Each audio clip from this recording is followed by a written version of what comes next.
So, ayun na nga mga kananay ko. Ayan, the darn. O, diba? Mabilis ang pagluluto, mabilis ang pagbablog. Ayan, the darn. O, diba? Anyway, highway mga kananay ko. Alam naman ninyo na may mata ako doon. Doon. Ayun, nakasabi. Tingnan nyo. Ayun. O, diba? May mata tayo doon. So, wala naman tayong ginagawang masama. Nakalinis naman tayo, so para-paraan lang tayo para makagawa ng content, o di ba? So nakita nyo kanina meron ako nilagang munggo. Hindi ko alam kung gagawin ko ba siyang manatamis, ginataang munggo or ginisang munggo, o di ba? Kahit ano. At saka alam niyo naman dito sa bahay na amin ng aking amo ay kung ano lang ang maluto ko. Dahil nga sa nag-cravings ako sa munggo, ayan, magigisa ako ng munggo habang ang aking alaga ay nandun sa toilet.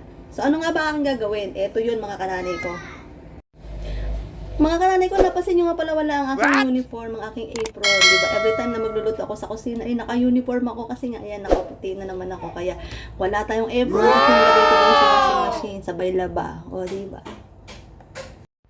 At so, ayun na nga, ang dami ko talagang dada, wala akong tigil kada dada. Ano bang aking sangkap sa aking gigisang munggo? Mayroon lang naman ako diyang bawang, sibuyas at kamatis. Siyempre, wala nga akong karne, wala akong hipon, kaya meron tayong cubes na 4 cubes. So, yun lang. Ganyan lang ang sahog niya. Ang Plus galing yung mo munggo talaga, namin. bright ka. Kasi nga, ay, alam nyo na, umira lang aking katakawan. Kasi nga, ay, nako. Sa inyo mga kanani ko, napakasimple lang naman ang ating gagawin. Paulit-ulit na naman tayo, magigisa tayo. Siyempre, ayan, magpainit tayo ng kawali na may mantika. Siyempre, hindi ko alam kung mainit na yan. Dahil nga sa mabilisan ng ating paggawa ng video, ayan, igigisa lang natin yan. Ang bawang ko ay papit-pit ang ginawa ko. Hindi ko na siya chinap ng maliliit. Kasi ako lang naman nakakain, o diba? At saka yung alaga ko pala. Ayan, igigisa ko lang yan. Tapos, sibuyas, ayan, maamoy na siya. Kunti lang ang sibuyas ko kasi hindi pa ako nakakapamalengke mga kananay ko. Kaya kung ano lang yung nakita ko sa kusina, yun lang ang ating gagamitin sa pagluluto. Kaya huwag kayong ano dyan, ha? Confuse dyan. Laman siya din yan.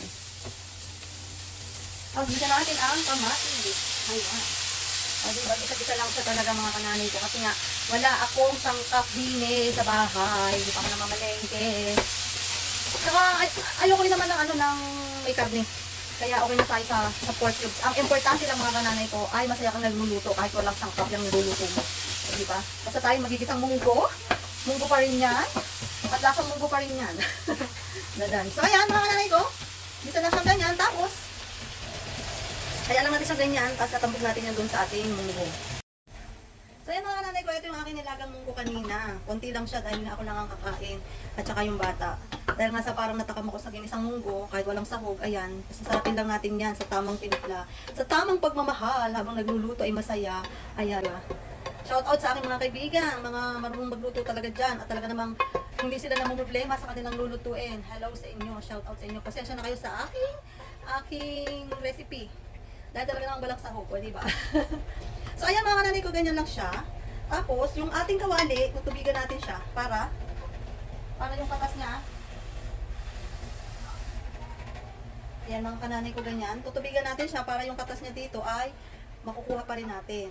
Para imbis na dagdagan natin ng tubig na ano, dito na natin yung kakanawin para may, ayan, nandiyan pa rin ang ating ginisang kamatis kanina. So papakuluan ko lang siya.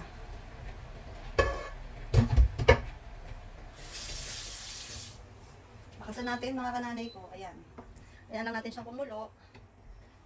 Wala talaga siya mga kananay kong kalahok. Alam niyo ba kung bakit ka? Kasi nga, hindi pa ako namamalengke. So, siyempre, kinuha ko yung pagkakataon na makapagawa ng ganito.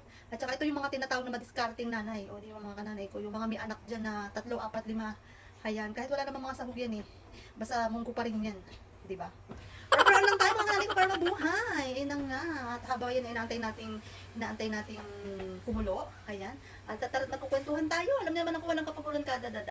At habang nga niluluto natin siya, inaantay natin siya kumulo. Napakadali lang naman yun eh. Igigisa mo lang siya sa bawang, sibuyas, kamatis, kung may karne ka, ayan, ganyan, dadar, no, di ba? Anyway, hawi mga kananay ko, ito nga ako talaga nililiman ko lang ang aking sarili. Gawa ng talaga namang ako ay maraming iniisip. Kung nga lang, syempre, itong ating pag-FB ay ating, kumpagay, pandagdag sa ating pagkakaabalahan. O, di ba, nag-enjoy ka na, nagkaroon ka pa ng maraming kaibigan. Yung iba, ayan, nakakausap ko sila sa inbox, sa messenger, ayan, ganyan. O, di ba, tama maganda na. Natutuyo na ako, madalang muna, kakakwento sa inyo. Habang aking matalusa, kasi umiibat, makahala siya dyan. At ayan na nga, mga kananay ko, nakulo na siya. Inaana natin ang apoy kasi naman ay kulong-kulo na siya. Ayan. Ganyan lang siya mga kananay ko. Tapos, kumukulo na lang din siya. Siyempre mga kananay ko, ayaw ko talaga nung mga may patak-patak sa kalan. Alam niyo yan, dito kasi kailangan kumikilos din ng isang kamay mo. Diba? Kaya lang, ayan yan, dahil nga ako naggagawa ng video, imbis na magligpit. Ayan, gawa tayo ng content. Ayan, kumukulo na siya. Tapos lagyan na natin to sabay-sabay na yan. Total, wala namang ibang sahog dyan. Wala na tayong ibang palalambutin, kundi munggo lang at kamatis. Ilagay na natin tong ating karne. O, diba? Saan ka pa? Ayan. O, karne yan ha, karne.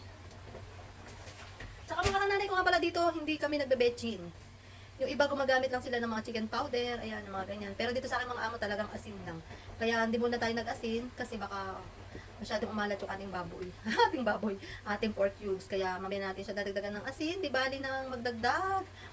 Di bali nang kulang mga kananay ko kasi pagka kulang sa alat pwede kayo magdagdag. Pero pag nag-asin kayo agad at sumobrang asin, magtubig man kayo, magsabaw man kayo, nawawala na yung lasa ng inyong niluluto. Ayan, o di ba? So yan, mga para-paraan lang tayo. O di ba, kulong-kulo na siya. Mukha na siyang masarap. Mukha na siyang masarap. O di ba? Ayan na, kulong-kulo na. Pwede na yan maya-maya. Natin i-turn off ang ating kalat. Pwede na yan. So mga kananay ko, salamat sa panonood at sa pakikinig sa aking mga kwentong kutsera. Dadan, bye-bye. Thanks for watching. Teka lang pala mga kananay ko, may nakalimutan akong ipakita sa inyo. Siyempre ang ating tikiman moment. Bago tayo magwakas sa ating palatuntunan, ay titikman nga natin kung dapat pa ba natin dagdagan ng asin. O diba? Yan na. Mamaya lalapot siya mga kananay ko yan. Kaya titikman lang natin kung tama na ba ang asin niya, ang kanyang lasa, or kailangan pa natin dagdagan. Siyempre di mo mawala ng tikimang portion.